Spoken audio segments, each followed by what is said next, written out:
Sabihan sa official authority, sasabihin nagsusurrender na ako. Alam ko may court order na, may arrest order na ako, kaya magsusurrender na ako. Hindi ganyan yung nangyari. Ang nangyari, napilitan siyang lumabas dahil malapit na ang pulis sa kanya. To his credit, ang sabi niya, yung mga follower niya, magpapakamatay para sa kanya. At ayaw niyang mangyari yun. So to his credit, he was still displaying a modicum of leadership to his followers. Kaya naman, again, I will stress, it was a very, how we say, involved police action, augmented, of course, by the AFP, augmented by the civilian arms of government,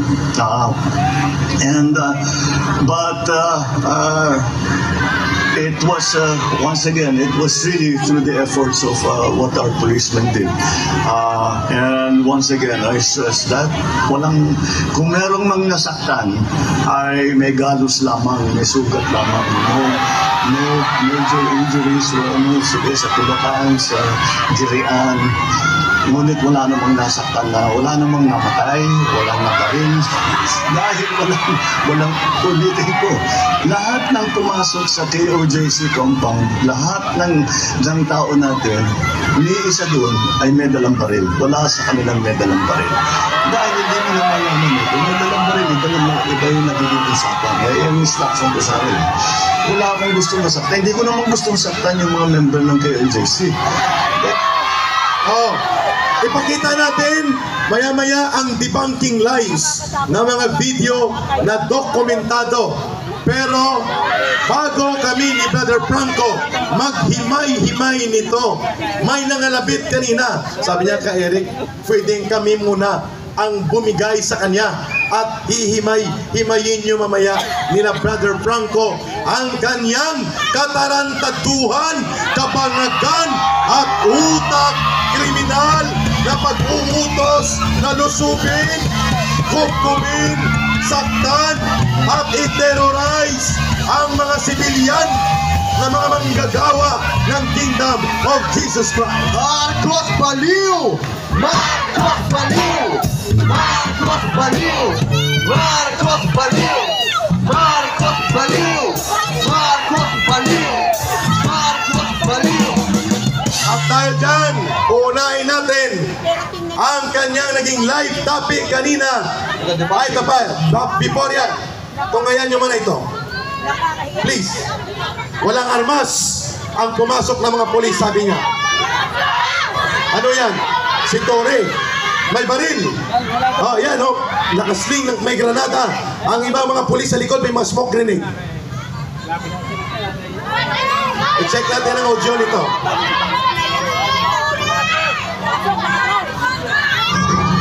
Ang kahit saan namin pwede yan, kahit na yan ay Pasig and elsewhere. Kasi ang plano mo talaga magpasok, whether we like it or not. Yes. Isipag kita namin itong certificate. Magreklamo ka na lang, attorney, kung ito ay isang illegal na operasyon. Magreklamo ka na lang. Sige, magreklamo na lang kayo, ma'am. Hindi ito ang lugar para tayo ay mag-debate. Okay? Gusto nyo mag-debate, dalhin nyo sa korte ito.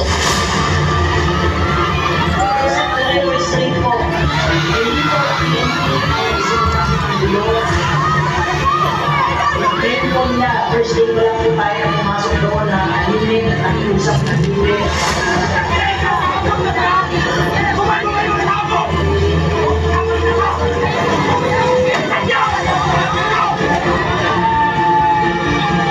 Basta may 30 minutes ka, attorney. Pag hindi, alas 5 papasok kami. Narinig ko si Torre, bibigyan daw tayo ng 30 minutes. Kaya namin ginawa niyo dito sa bakod, dito sa likuran ng KOJC Central Headquarters. Ayun, bumapasok ito. Ayun,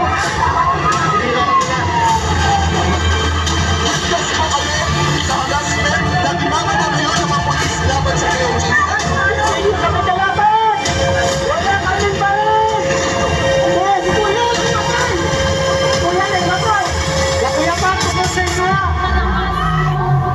Namayanan na tayong lumaba.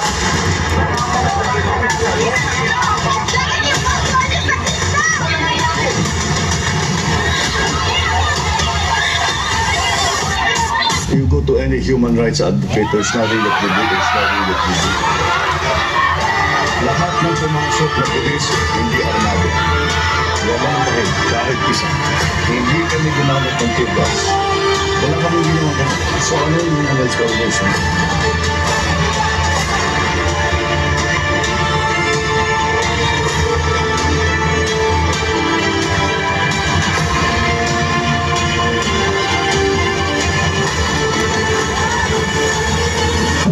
Mayroon tayo warang pamaan.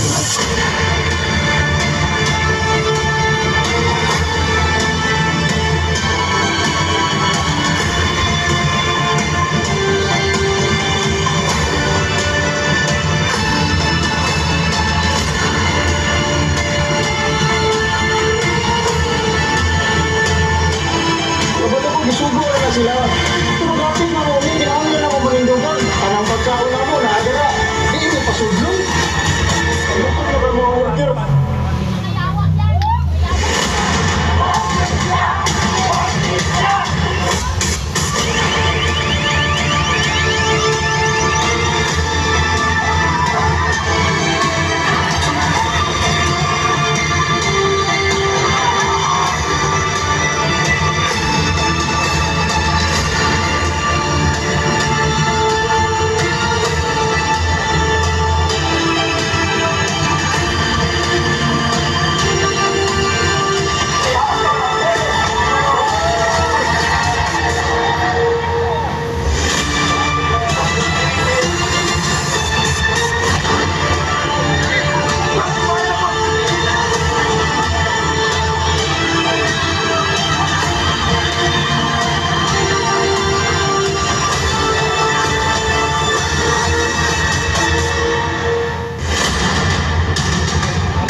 Granada ni siya may sol.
No sir, don't touch me.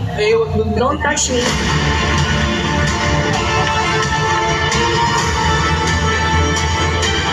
Hindi totoo na ginawa command center ang loob ng katedral. Ang presensya ng PNP sa nasabing lugar ay para lamang sa pagpapatupad ng batas at siguruhin na walang magiging banta sa kapayapaan at kaayusan. Malinaw na ang ganitong klaseng aligasyon ay naglalayong sirain ang kredibilidad ng operasyon at ng PNP. Tinawin namin na yung kabila ko, yung parang hindi nakakuha. So, you cannot go near there. Common sense naman. No.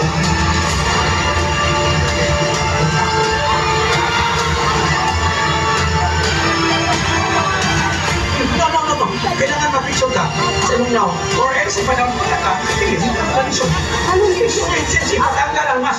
COVID ba? No. Isunod din na naman. Yes, this time. Was it martial law? Security reason. Security risk ang dili mag-tanggal umat. Ay nga naman taguon ninyong dagway, tinuod man kahamon.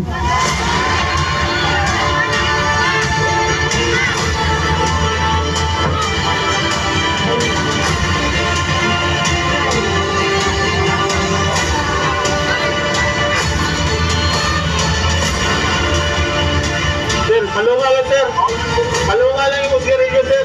Nakakapagdaw ko, kapalungalan, kapawag, masigarilyo, sir. Lahat yung lang yung sigarilyo. Bawal ba yan, mangingi dyan yan?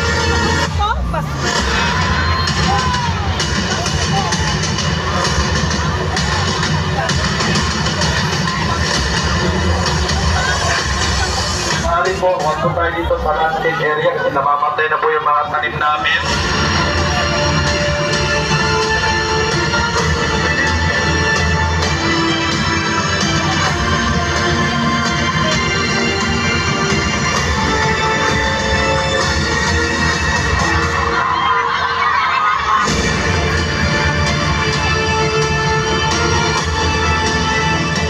Pulis, salamat po sa inyo. Pwede na po kayong umalis. Kailangan po nila i-remove yung mga barriers.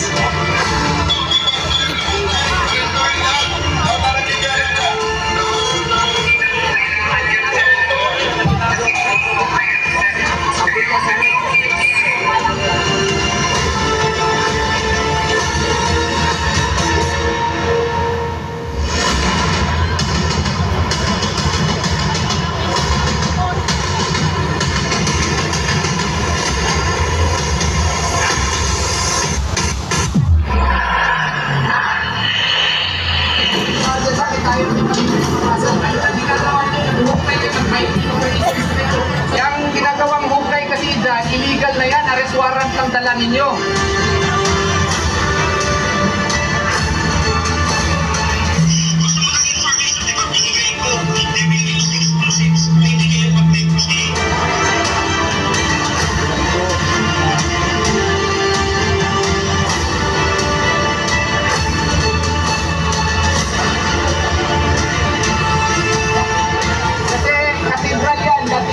Sacred place po ng POJC. Baka pwede makapasok kami.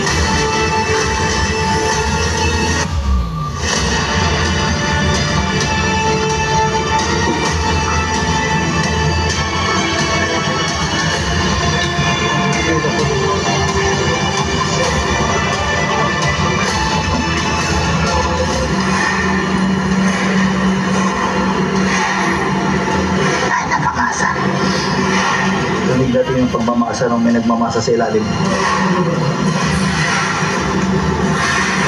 Ayun, rinig natin yung pagmamasa ng semento ha.